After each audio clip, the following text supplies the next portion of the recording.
به نظر تو این چقدر آب خورده؟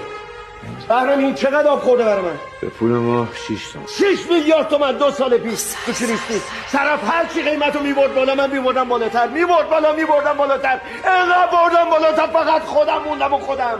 میدونی چرا؟ که من اینو میخواستم. 100 میلیارد اگر بود من اینو میخواستم. حالا میخوام یه چیزی ازت بپرسم. تو فکر میکنی این چقدر برای من مهمه؟ حتما خیلی براتون مهمه.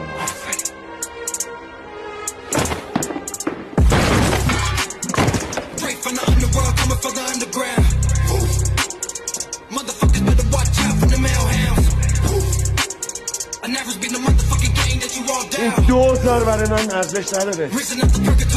این برام مهم نیست. من همون موقع فقط خریدنش رو می‌خواستم که صاحبش باشم.